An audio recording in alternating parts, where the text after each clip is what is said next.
Good afternoon, good world, wherever you might be. This is another edition of This is NNOA, presenting news, views, and perspectives of the National Naval Officers Association. I'm your host, Captain Rick Wright, historian for the National Naval Officers Association. And of course, we are into the second week of a brand new year, 2021. And of course, today is the 16th of January. And of course, we are celebrating the birthday of the Reverend Dr. Martin Luther King Jr., an incredible leader in our country. And by the way, everybody, this coming, I think, let's see, the 21st of January, 2021, Admiral Sinclair Harris, the president of the National Naval Officers Association, will be giving a keynote speech in remembrance of the Reverend Dr. Martin Luther King Jr., NAVSEC. I think it's NAVC, yes. Coming up this January the 21st at 10 a.m. And of course, we'll get information about it. The theme for the event was, where do we go from here? So the keynote speaker will be Rear Admiral Sinclair Harris, president of the National Naval Officers Association. Well, ladies and gentlemen, we're also coming up with an inauguration of a new president this week, also coming up, where Syracuse University alum and the University of Delaware alum, President-elect Joseph Biden, will be sworn in as the next president, 46th of the United States of America. And also, I know the Divine Nine and the Sisters of the Alpha Kappa Alpha sorority are really in heaven. I mean, because one of their dear sisters will take the big oath as the Vice President of the United States of America, Kamala Harris, big graduate of Howard University. Well, today's edition of This is NNOA. We're going to head out to the west coast of the United States of America and head out to our master jet base of the west coast of the Pacific Fleet, Naval Air Station Lemoore, California. And let's see what's happening in the world of health. You know, we got to be healthy, of course, to serve within the fleet. And all you incredible brothers and sisters of the United States Navy, United States Marine Corps, United States Coast Guard, Public Health Service, and the Oceanographic Administration. It is indeed a pleasure today to have on our podcast none other than Lieutenant Commander Juanita Hopkins, United States Navy, and she is in the Nurse Corps. And hey, Lieutenant Commander Hopkins, how you doing today? Good morning, sir. I am happy to be here. So how things out in California there? We're broadcasting live from upstate New York, Marcellus, New York, in the suburbs of Syracuse, New York. And of course, you are now located where? Naval Air Station Lemoore, California? Yes, sir. Central Valley, California. Well, before we get into that aspect of you, I heard that you were an Army brat. So you kind of grew up in the military, right? Where were you born? Where are you from? Give us a little of your background. Alrighty, yes, sir. I was born in at William Beaumont Army Medical in El Paso, Texas, and I am an Army brat. We moved around quite a bit in my younger years. I had the pleasure of being on base at Fort Benning, also overseas in Germany for a tour there with my mother, and then she was subsequently medically discharged. So you grew up, hey, you said you were born in El Paso, Texas? Yes, sir. Wow. I'm also former Army also. I went through advanced missile electronics course at Fort Bliss back in the 1960s. Oh, William Beaumont Hospital. I had a dear Army friend nurse who was a graduate of Grambling University, who was a nurse at William Beaumont Hospital there in El Paso, Texas. Small world, small world. Oh, this is a small, small world. Alrighty, so you were born in El Paso, Texas, the Franklin Mountains, Juarez, right across the Rio Grande, to let you know that Captain Wright knows about that world. And of course, when I had finished graduate school at North Carolina Central University at Durham, I ended up getting drafted in the Army. And of course, ended up going into the Hawk missile units and went eventually to Germany myself. Well, Nice. now let's kind of give this timeline and kaleidoscope of this incredible naval career that you have put together here in the United States Navy. So you're born in El Paso, Texas, and where did you finish high school? Did you finish high school in one of our Army schools? No, sir. So my mom was medically retired when I was still pretty young. So we ended up settling in an area outside of Atlanta called Decatur, Georgia. I went to high school there, a few different high schools, but I ended up graduating from Columbia High School in Decatur, Georgia. There, I was in the NROTC, and from that program, my instructors assisted me in getting an NROTC scholarship to attend Florida A&M University. Oh, so you're a Rattler, huh? May Florida Rattler. A&M, huh? So Tallahassee, there started my journey. at a great HBCU. Now, what did Yes, you major in at Florida A&M University? I was a nursing major all 4 years. So. Oh, so you were how did you fall in love with nursing and going into the health field in high school? So interesting, my mother was a medic in the Army, so equivalent to the Navy corpsman. She was a medic, so that was pretty much my first taste of military medicine. And then from there, just my interest peaked. I initially wanted to be a doctor, but just kind of getting that exposure that, as many are aware, the nurses are the ones that actually take care of the patients. And so being able to see the difference between what a doctor does and what a nurse does, I kind of veered more towards nursing. So we have a parallel career going. Mom was a nurse in the Yes. United States Army, and boy, she was an incredible mentor for you, is what we're looking at here, right? Yes, sir. Yes, sir. She was a rock star in what she did as well. Like I said, she was a medic. She was, again, medically retired, but she was great at what she did. So that was definitely a great starting point for me to see her doing her thing in the Army. Boy, God works in mysterious ways. I got another parallel story to give you right there.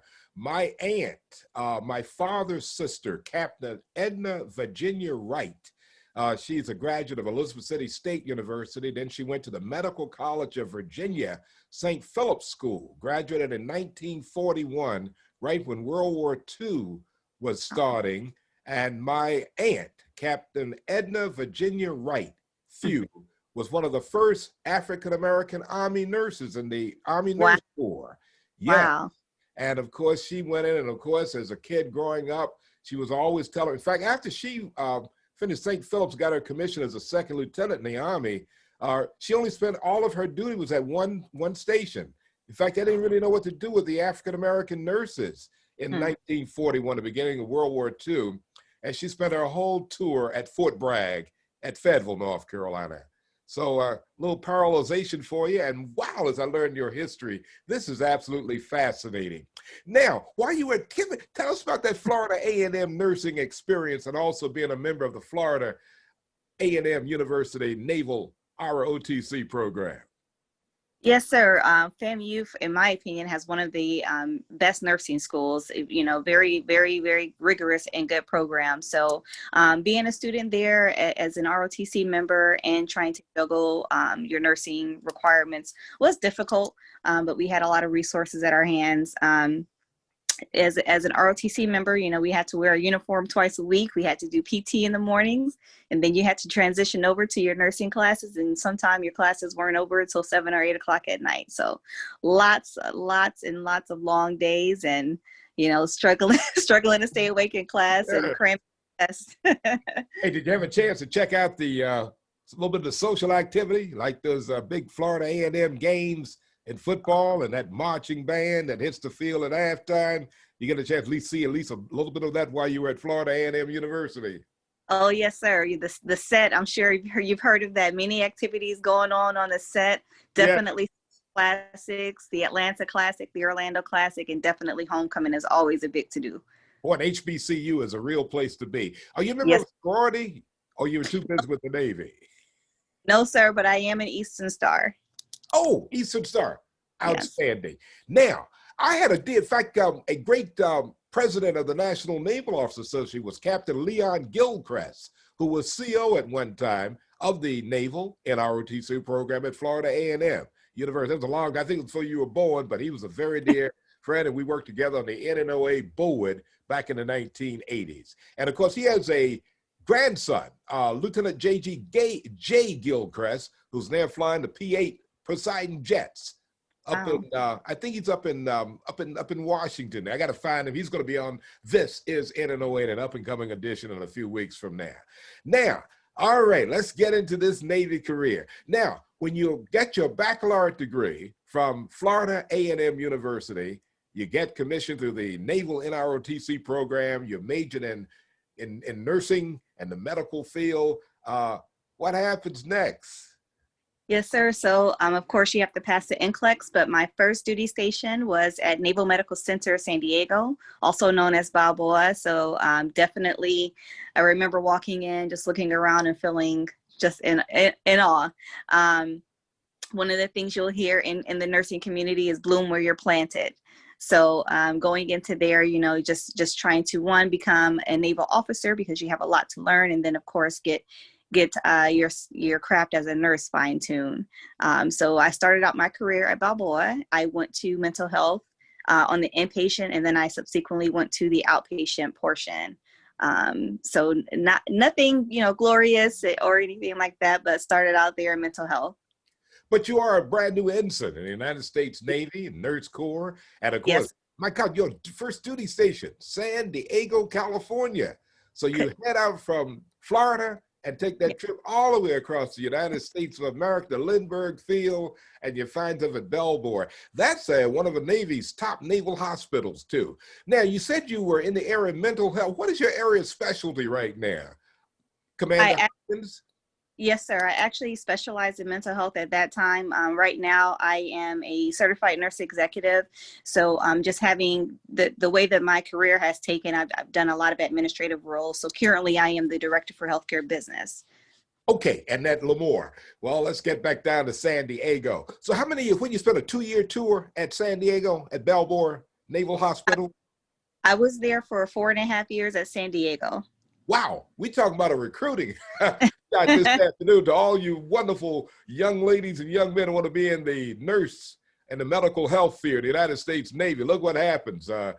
Lieutenant Commander Hopkins finishes Florida A&M University as she goes out to Paradise, Southern California, and spends close to 4 years at Balboa. And of course, during that time, you had time to reach another rank too, didn't you? Yes, sir. So while I was there, again, I did my time on the inpatient ward. And then, of course, I reached the rank of lieutenant. During that time, I also had my son, my first child. And then from Balboa, I went to Camp Pendleton. So I was still in San Diego. Again, can't complain. Oh, wow. Okay, so we just can't get you out of California. So then you were 4 years at San Diego at Balboa Naval Hospital, which is one of our top hospitals in the United States Navy. And of course, it's time to complete your duties there. The detailer sent you where? To Camp Pendleton. Right up the road. Yes, sir. Oh, you didn't even have to unpack, did you? Not at all. So while at Camp Pendleton, I actually had the opportunity to see the transition from the old hospital, as they call it, to the new hospital. So the one that's closer to the gate. So they were building a new facility there also. Yes, sir. Yes. While at Camp Pendleton, did you, as you look at that whole environment, you work with another group of sea service types, right? Yes, sir. The Marines. Okay, that's the point I wanted to make. So we're leaving naval. Did you any big? What kind of differences did you find between Balboa and, of course, right up the road to working with the United States Marine Corps, our sister sea services of the United States Navy and the Coast Guard? Was the environment different for you, or just a keep on big time superstar learning curve or something new, Commander Hopkins? It really wasn't different because Balboa, we dealt with a lot of the Marines and the recruits from MCRD. So I was still pretty familiar with serving the Marines. I think the biggest transition was moving from the old facility to the new facility. And then at that time, so while I was at Balboa, I worked in mental health the entire time. So what was new for me was just transitioning from, although inpatient, transitioning from kind of just a different inpatient status. So I went to serve on as a medical surgical nurse on the medical surgical multi-service ward there. Well, you see some real trauma too in that experience too. Of course, one of the key things is keeping people healthy. In fact, when we get ready to go into the military, the very first thing that happens to anybody, young recruit or going into the enlisted side or the officer side, is a medical examination. See Yes, sir. if you're physically fit. And of course, in this day and time, we are dealing here in the year 2021 with a pandemic all over the world right now. And of course, things like in California, we got a little bit of high intensity area. And is it in your part of the world too, or that's Southern California with COVID-19 problems right now? No, it's the entire state. We're all feeling the impacts of this pandemic for sure. And we'll talk more about that before I let you go today. But this is NNOA. Our guest today is Lieutenant Commander Juanita Hopkins, United States Navy Nurse Corps. And she has had blazed an incredible trail in the world of medicine and keeping our great sailors of the Navy, Marine Corps, and even I'm sure you got some Coast Guardsmen too that she's saved in this world of keeping them healthy to serve our country. Now, Camp Pendleton. How many years were you at Camp Pendleton there? I was there for 3 years. Oh, so 4, 5, 6, 7. Checking out my mathematics after you've left the campus of Florida, A&M University in Florida. And wow, we just can't get you out of California, can we? Now, No, sir. okay, Lieutenant Commander Juanita Hopkins, and also to all our young junior officers out there looking at the medical arena of the United States Navy and our sea services, check out her next duty station. Lieutenant Commander Juanita Hopkins. We couldn't get you on the East Coast, right? That's right. Did you request the next duty? No, I will have to say God is good. So I went from one horrible duty station to the next. So from California, I went to Hawaii. Oh, wow. Hayes Grand underway. Oh, wow. What a story this afternoon for our This Is NNOA podcast. Now you leave Camp Pendleton and you head out to Hawaii. And when you get to Hawaii, tell us about that great experience in the middle of the Pacific Ocean in paradise, Commander.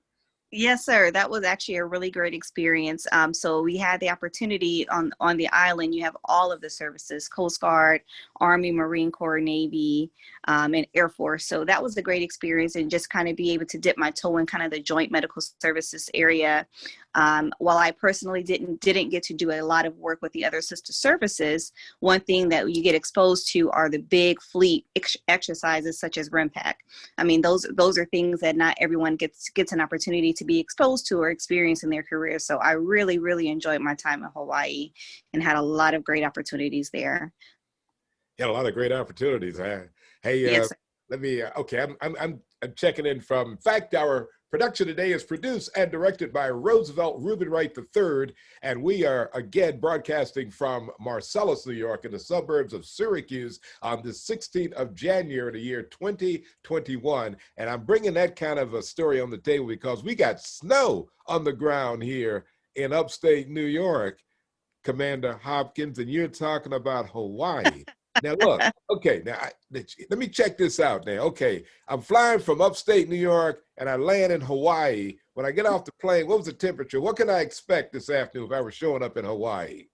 Always sunny weather, sandals, flip-flops, your sundresses. It's probably 70, 75 degrees there right now. Beautiful, beautiful and sunny, and everyone's laying on the beach.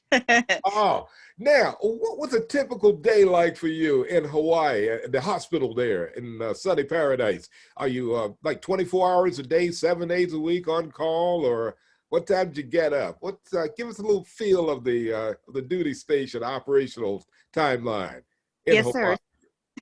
So a lot of people probably had the idea that, oh, you don't work hard in Hawaii, but we were a clinic. So our clinic had 6 outlying clinics around the island, one all the way on the other end of the island in Waimanalo. So we were pretty busy. We got up, your day started early, so definitely clinic started at 7:30. Again, I was in an administrative role, but we work pretty hard. So you get up early. Another big thing that the clinic did was joint exercises. So we had a mass cast exercises. So we definitely worked. When I tell you, every time I think about Hawaii and Pearl Harbor. In fact, every time I see any of the movies or any of the films or whatever with regards to Pearl Harbor, I know that last movie on Pearl Harbor that did major feature motion picture. There's an incredible scene when the whole islands were attacked by the Japanese naval forces on December 7, 1941, and how all the nurses in that particular movie, they were out enjoying paradise. And they go from really paradise to just horror. And it was horrific seeing all of these sailors being brought to the hospital and how they were, putting all kinds of techniques together to save lives and all. Just an absolutely horrendous scenario. And of course, that's one of the things that you're being trained to get ready for. And thank God you haven't had to go through that experience. By the way, you mentioned Hawaii and all, and of course, Dory Miller, first African-American hero, in fact, really the first naval hero of World War II, Pearl Harbor, and of course, on board the USS West Virginia, a great story of African-American courage that we like to talk about every time we meet someone who has been stationed in Hawaii. And of course, we got a new naval aircraft carrier. Will be named the USS Dory Miller, coming down the waves in up and coming years. Now, Lieutenant Commander Hopkins, your Navy career and timeline, are you happy with your success at this moment of being in Hawaii? You said, are you going back, thinking back to your Florida A&M days, majoring in medicine and NROTC? Is your career like on schedule? Are you happy? Yes, yes, sir. So again, as you notice, the duty stations I can't complain about. So get to Hawaii, had the opportunity to serve as a clinic manager there in the physical therapy department. And then I transitioned actually to where I'm at now. And what I really am enjoying is healthcare business. So I left that and started becoming the department head for our healthcare business, where I oversaw referral management, utilization management, case management, and our population health. So that was really where I felt like I was kind of in my niche. And I did that for the rest of my time there. So really enjoyed that. And like I said, kept myself busy. I took a few classes in while I was there as well. So I definitely, at this point, I am very happy. And I had the opportunity to be selected as Lieutenant Commander while I was in Hawaii. So it was definitely a great tour for me. So you really, you've really fallen in love with the administrative side. Yes, sir. Of our health mission with regards to making sure all the paperwork and all the places are running, the budget is right, we got the money and the mission and all of the objectives that we're trying to achieve. You're the person to make it happen from that standpoint. Well, yes. How many years did you spend in lovely Hawaii, Lieutenant Commander Juanita Hopkins? I was there 3 years, so I had a great 3 years there. Now, well, of course, we have tour of changes after every 4 or 3 years, and you're in the wonderful medical corps. Were you ready to leave Hawaii, the rock? You didn't get rock fever, did you? You ready to believe it or not, by the time the end of the tour came, I was ready to go. Oh, you were ready to leave. Okay. Now, all right. So you leave lovely Hawaii, and you take that trip going back east. Well, I can't get you to the East Coast, Lieutenant Commander Juanita Hopkins. You finished Florida A&M University. So you leave Hawaii and you end up where? Central Valley, California, Lemoore. And a lot of people say, where is that? If you're not in the Navy, you probably have never heard of it. Well, tell us about Lemoore Naval Air Station, where you are based at right now. Lemoore is really the master jet base for the United States Navy and naval aviation for the West Coast, right? Yes, sir. That's correct. That's correct. How big is the base? It's pretty big. I couldn't give you a size number, but it's pretty big. We have main side, and then there's the operational side where all of the flight line is, and all the CAGs are over on that side. So pretty big base. So basically, all the squadrons and everybody out there's got to have health care, and yes. You are the person basically in that area of leadership, right? Yes, sir. Yes, sir. We make sure that we service, of course, our beneficiaries, but our number one priority are all those in active duty. So, yes, sir. So everything I need. Now, let me kind of divert a little bit to our situation that we do have today, in the reality of COVID-19. What kind of what's the scenario within the Navy and Naval SD Lemoore, in the healthcare area? How are we keeping our people well and healthy out there in Lemoore? Lieutenant Commander Hopkins? Yes, sir. So at the beginning, it was, of course, a shock to the system worldwide. Of course, it's a global pandemic. So we're just continuing to adjust and readjust as we need to. So I can tell you when the pandemic first hit off, we actually had to stand up screening tents at both our clinic and also at the front gate. Since then, as things have kind of continued to evolve, we are actually continuing to run what we call a URI clinic outside. That way we can make sure that those, first of all, we're scaling back operations. So if you don't really need to be seen, or if it's something that's not urgent or emergent, we're asking, those appointments to be held off or doing so virtually. Anyone coming into the clinic is screened. And then of course we have a screening tent outside. So if you are coming through and you're exhibiting what we call COVID-19 symptoms, we're having you we're diverting you to that clinic. That way we're maintaining the integrity and the safety of not only the staff, but the patients that we're taking care of.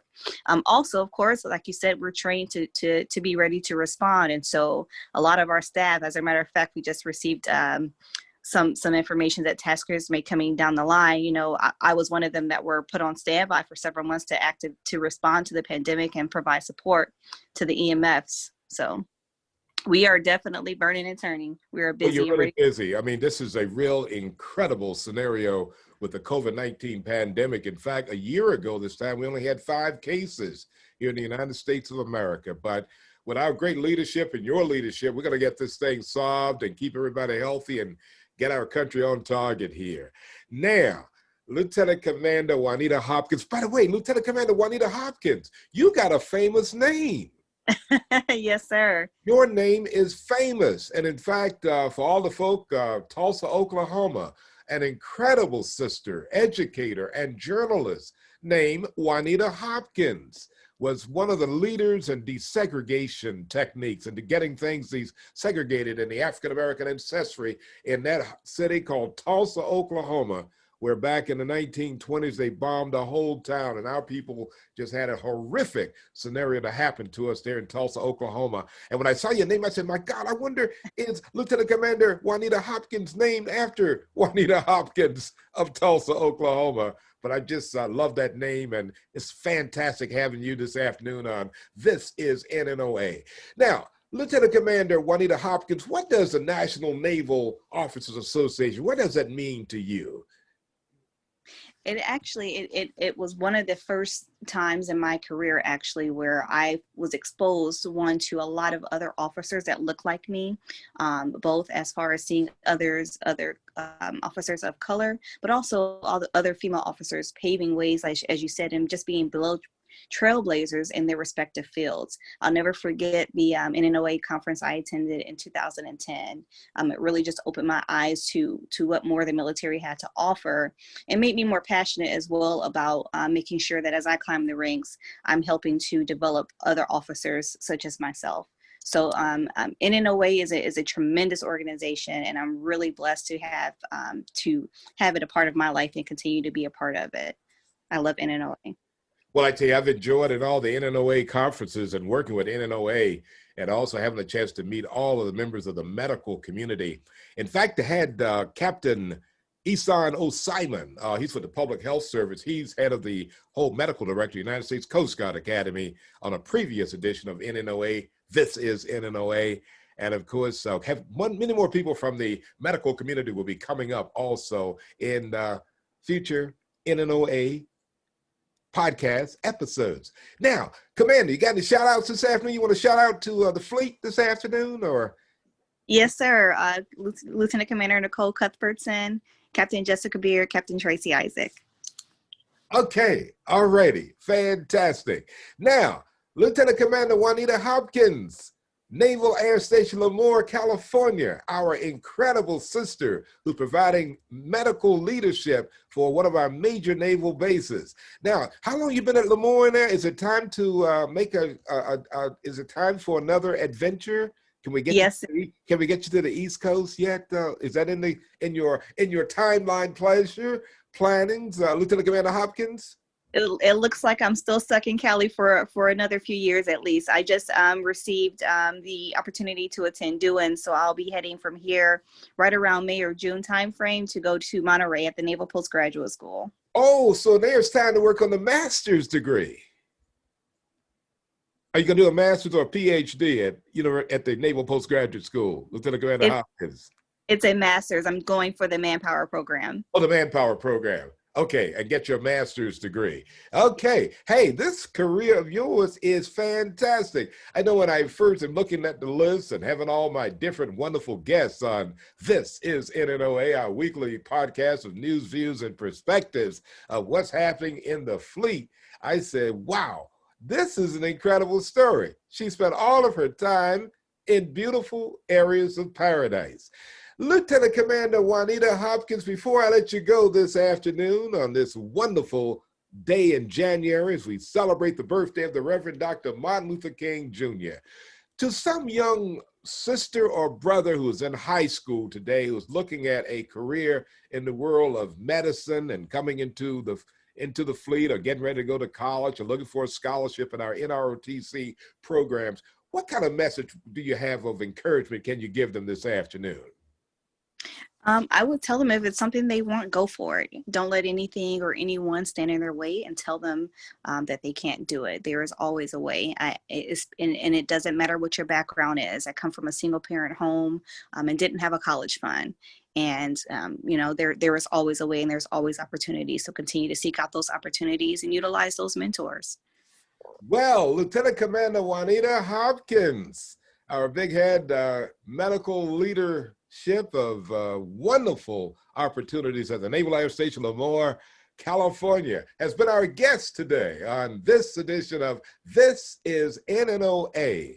And Lieutenant Commander Juanita Hopkins, thank you so much for being our guest this afternoon. You got to go back to duty this afternoon, or are you going to have the day off in California? Off. You got the day off, huh? Yes, sir. Okay, yes, sir. Already. Hey, give me, and you see your mother of, what is that, boy or young lady in your life? Actually, one boy and one girl. My son is 9 and my daughter's 7. Okay, well, tell him Uncle Captain Rick Wright of NNOA, host of the NNOA podcast, said hello to them. And I'll get to meet him one day when I get out on the West Coast to see you. Well, I will do. Okay, Lieutenant Commander Juanita Hopkins, United States Navy Nurse Corps, and she's the head administrator at Naval Air Station Lemoore, California, has been our guest on this edition of This is NNOA, produced and directed by Roosevelt Reuben Wright III. And of course, we'll check you out next week with another big, incredible guest on This is NNOA. Lieutenant Commander Juanita Hopkins, Bravo Zulu to you. Have a great weekend and take care and be safe.